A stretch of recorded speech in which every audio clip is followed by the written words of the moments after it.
আসসালামু আলাইকুম। আশা করি তোমরা সবাই ভালো আছো। বিডি আইসিটি একাডেমির পক্ষ থেকে আমি সাগর। আজকে আমরা একাদশ ও দ্বাদশ শ্রেণীর তথ্য ও যোগাযোগ প্রযুক্তি বইয়ের তৃতীয় অধ্যায়ে মৌলিক গেটের সাহায্যে হাফ হেডার বাস্তবায়ন করা শিখবো। দেখো এই মৌলিক গেটের সাহায্যে কিভাবে হাফ হেডার বাস্তবায়ন করে। বন্ধুরা, আমরা এর আগের ভিডিওতে শিখিয়েছিলাম কিভাবে হাফ হেডারের সারণী তৈরি করে, সমীকরণ তৈরি করে এবং বলক এবং চিত্র দেখাইছিলাম। তো বন্ধুরা, তোমরা যারা এই আগের ভিডিওটি দেখো নাই তো তারা অবশ্যই আই বাটনে ক্লিক করে আগের ভিডিওটি দেখে আসবে। এখন আমরা কি করব, মৌলিক গেটের সাহায্যে হাফ হেডার বাস্তবায়ন করব। এজন্য আগে আমরা মৌলিক গেটের এটা সারণী তৈরি করলাম। দেখো, মৌলিক গেটের সারণী তৈরি করতে হলে ইনপুট নিলাম এ ও বি, সি হলো এস হলো যোগফল, সি হলো ক্যারি। তারপর আমরা মান বসাইলাম, মান বসানোর পরে তারপর শূন্য শূন্য যোগ করলে শূন্য, হাতে আমার কিছু থাকে না, এই জন্য কি শূন্য। তারপর হলো এক শূন্য যোগ করলে এক, হাতে আমার কিছু থাকে না, শূন্য। এক শূন্য যোগ করলে এক, হাতে আমার কিছু থাকে না, শূন্য। তারপর এক এক যোগ করলে শূন্য, হাতে আমার কত, হাতে আমার এক। তো দেখো, সারণী থেকে আমরা এখন কি করব, সমীকরণ তৈরি করব। সমীকরণ দেখো, সমীকরণ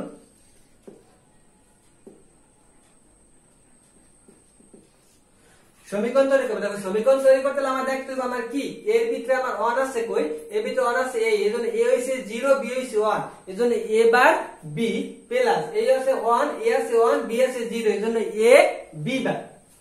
তারপর দেখো, সি এর ভিতরে আমার ক্যারি, সি এর ভিতরে 1 আছে, এ আছে 1, বি আছে 1, এজন্য এ ও 1, বি 1, এজন্য আমার কি আছে a ইনটু বি। তো আমার প্রশ্নটা ছিল মৌলিক গেটের সাহায্যে হাফ হেডার বাস্তবায়ন করা। দেখো, মৌলিক গেটের সাহায্যে যখন আমরা হাফ হেডার বাস্তবায়ন করব তখন অবশ্যই আমার মৌলিক গেট দেখতে হবে। তো মৌলিক গেট কয়টা? আমরা জানি মৌলিক গেট তিনটা, অর গেট, এন্ড গেট এবং নট গেট। আমরা এই অর গেট, এন্ড গেট এবং নট গেট যেগুলো আছে এগুলো দিয়ে আমরা কি করব, এই মৌলিক গেটটা বাস্তবায়ন করব। দেখো, তো এই জায়গায় আমার মৌলিক গেট এই একটা আছে এন্ড গেট, এই একটা এন্ড গেট, এই একটা কি গেট, এই একটা এন্ড গেট, আর এই মাঝখানে প্লাস আছে, এটা হইছে আমার অর গেট। তো এটা থেকে আমরা মৌলিক গেট বাস্তবায়ন করব। তো প্রথমে আমরা কি করব, এ নিলাম, বি নিলাম, তারপর এ বি বার। দেখো, এ বি বার। তারপর আমরা কি করব, দেখো ফার্স্টে যেহেতু আছে আমার এ বার, এজন্য আমরা এ বার থেকে একটা ইনপুট নিলাম। তারপর আছে বি, এই যে বি থেকে একটা ইনপুট নিলাম। তারপর দেখো, এই দুইটা মাঝখানে কি চিহ্ন আছে, গুণ চিহ্ন আছে, এই দুইটা মাঝখানে গুণ চিহ্ন, এজন্য এটা আমরা নিলাম এন্ড গেট। তার পরবর্তীটা কি আছে, দেখো তার পরবর্তীটা আছে আমার এ থেকে নিলাম, তারপর আছে বি বার, এই যে বি বার থেকে নিলাম। তারপর আমার মাঝখানে কি চিহ্ন আছে, গুণ চিহ্ন, এজন্য এটা হচ্ছে গুণ। তার পরবর্তীটা কি আছে, দেখো এ ইনটু বি, এই এ হলো কি বি, এই দুইটা আমরা কি করছি, এন্ড গেট করছি। আর বন্ধু খেয়াল করো, এ বার বি আর এ বি বার, এই দুইটার মাঝখানে আবার কি চিহ্ন আছে, প্লাস চিহ্ন আছে, এজন্য আমরা এটা কি করছি, অর গেট করছি। দেখো, এজন্য আমরা এটারে অর গেট করছি। অর গেট করার পর এ সমান সমান এ বার B plus A B bar R C সমান সমান এ ইনটু বি। তো বন্ধু, তোমরা আমি এইটা একটু আবার নতুন ভাবে করে দেব, একটু খেয়াল করো।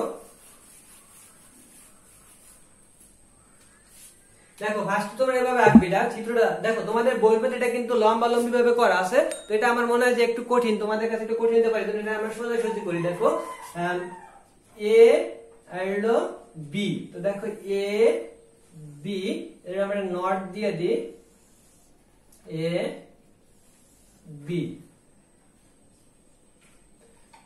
দেখো বন্ধুরা, চিত্রগুলো দেখতে কিন্তু অনেক কঠিন, মানে আসলে কিন্তু চিত্রগুলো খুবই ইজি, খুবই সহজ, তোমরা খুব তাড়াতাড়ি পারবে এগুলো। দেখো, নট গেট যুক্ত করলাম, এটা হলো তোমার ফার্স্ট, এটা হলো এ বার, এটা হলো বি বার। এখন আমরা কি করব, এই জায়গায় সমীকরণ থেকে আউটপুট গুলা বের করবো। দেখো, তো ফার্স্ট এটা আছে আমার এ বার, এজন্য ফার্স্ট এটা খেয়াল করো, এ এর উপরে বার দেওয়া আছে মানে এ নট, এজন্য আমরা এই জায়গায় নট গেট থেকে নেব। পরেরটা আছে বি, তো এই জায়গায় আমরা বি থেকে নিব।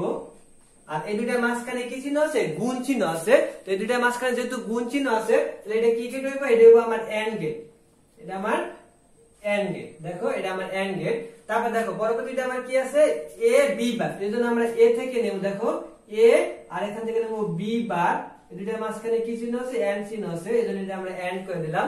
তারপর এই দুইটার মাঝখানে আমার কি আছে, প্লাস চিহ্ন আছে, এজন্য এই দুইটা আমরা কি করব, যোগ করব। দেখো,